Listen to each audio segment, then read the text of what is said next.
You're watching the Chiefs Report by Chat Sports. My name is Harrison Graham. Thanks to everybody for clicking on today's video. We're going to kick things off with some Chiefs rumors. Could Kansas City sign Yannick Ngakoue?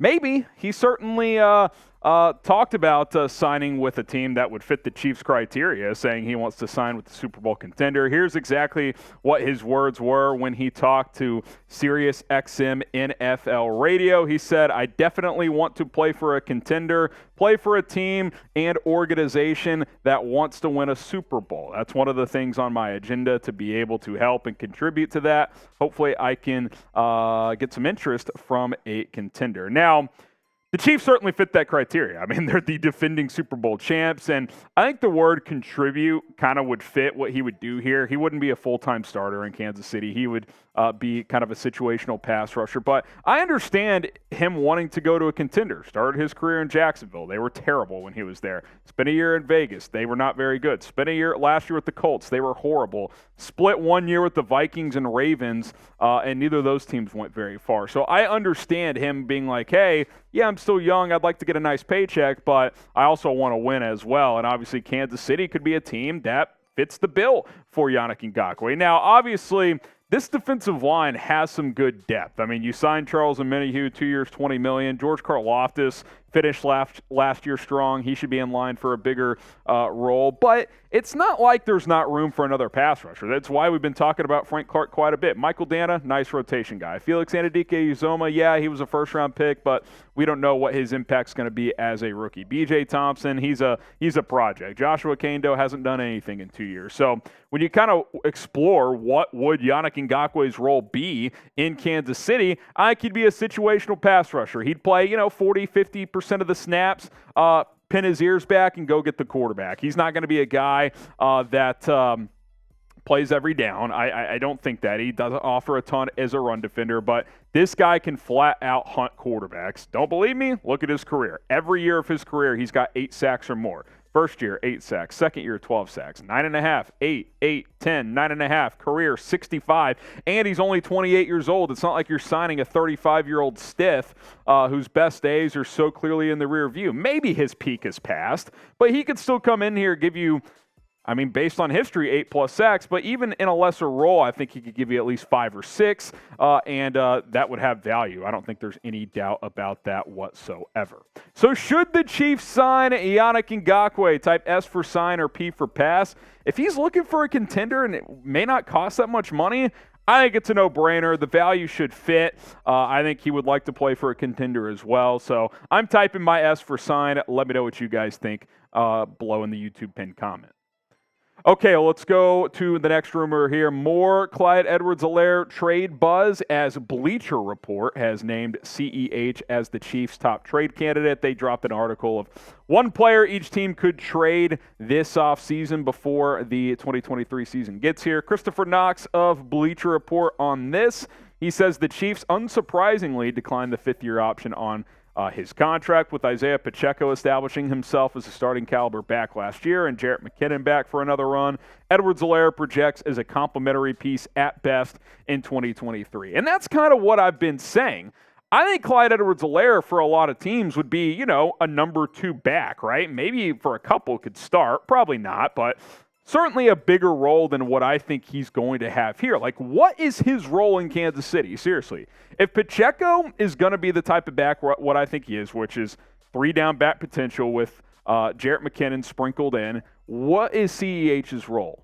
Like, occasionally as a pass catcher, I think Jerick McKinnon's better in that area. As a guy on third downs who can pick up blitzes, I think Jerick McKinnon's better in that area. Like, short yardage, sure, but Pacheco can do that too. So I just think it's one of those things where it's like, okay, if you keep him, that's great. Like, as a third back, yeah, he's quality, but what is that, 3 to 5 touches per game? I just don't know if that really makes sense for either party involved. And if you can trade him, then I think doing so makes a ton of sense. Now, if you want more Chiefs news, rumors, analysis, daily coverage here on the channel, this is the channel for you. Hit that subscribe button, youtube.com/ChiefsTV. You see the number, 42,377 subscribers. I want to get to 43,000 ASAP before training camp if we can make that happen. So help us out. It's 100% free daily videos here on the Chiefs Report.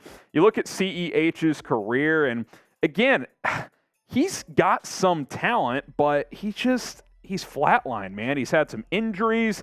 He has never been maximized as a pass catcher, and I actually think some of that's on the Chiefs, so I think they deserve some blame. For a guy they took in the first round to not maximize his skill set, that's on them. But you watch him run, the burst just isn't great. Like, he's not a guy who can rip off 50-yarders, and injuries have held him back, and it opened the door for Pacheco last year to become the starting running back for this team. The bottom line is, when you add all this up, when you really dive into it, when you factor in Jerick McKinnon returning, I just think trading Clyde Edwards-Helaire makes sense. He needs a fresh start. I think some teams out there could make sense for the fourth-year running back. The Chiefs don't have a long-term plan for him. They declined his fifth-year option. So if you could trade him even for a seventh, I think I would do that if I was Brett Veach. Not because I think he sucks, but because I just think it benefits both parties.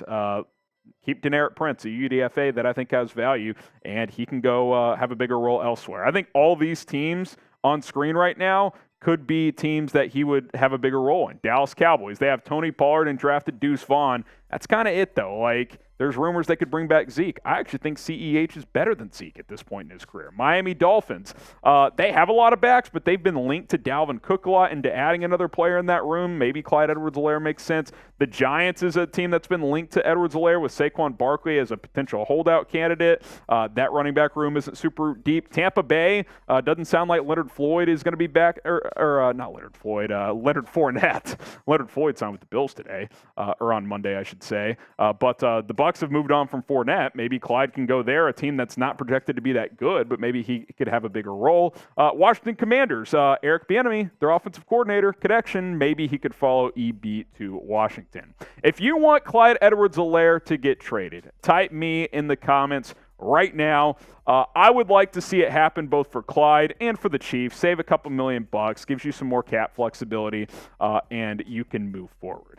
BetUS, speaking of money, is the place to make money during the NBA Finals. Go to chatsports.com/ChiefsBet.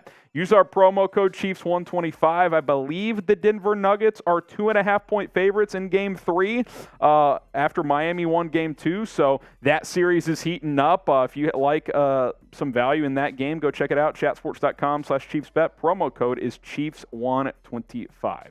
Okay, we go from the rumors portion of this show to kind of the sad news of the last 48 hours around the Chiefs. Norma Hunt passing away, of course, kind of the mom of the Hunt family, right? And the Chiefs, or I should say the Clark family, released a statement of Norma passing away. They had this to say: our family is deeply saddened by the passing of our mother, Norma. She was a wonderful mother and an extraordinary woman who will dearly be missed by all who knew her. They continued by saying Mom was steadfastly devoted to her family and fiercely passionate about her family's sports teams.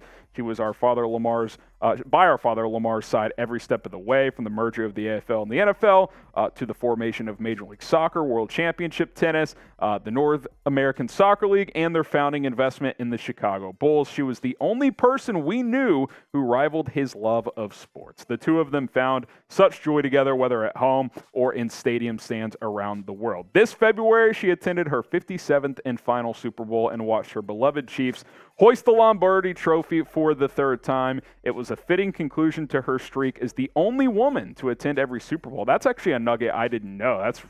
That's a really cool thing to have attached. She's been to all 57 Super Bowls, only woman in ever to do that. The NFL tweeting that out as well, saying her impact on the Chiefs and the league is immeasurable and her legacy will live on forever. Chiefs quarterback Patrick Mahomes tweeting out, Mrs. Norma was the best. Glad to be a part of this special organization she helped build. She will be missed. Prayers to the entire Hunt family. Also, a lot of NFL teams, but just wanted to kind of mention the AFC West teams.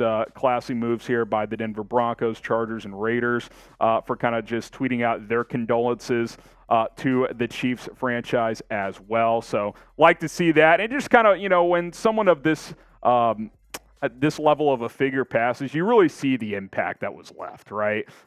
Like I said, I didn't even know that nugget about her attending all 57 Super Bowls. I think that's a really cool thing. So she'll be missed. Of course, Lamar died all the way back, I believe, in 2006. So, she can hopefully rejoin him now. But Yeah, tough story, tough news, but great life lived at 85 years old. Norma Hunt passing away on Sunday.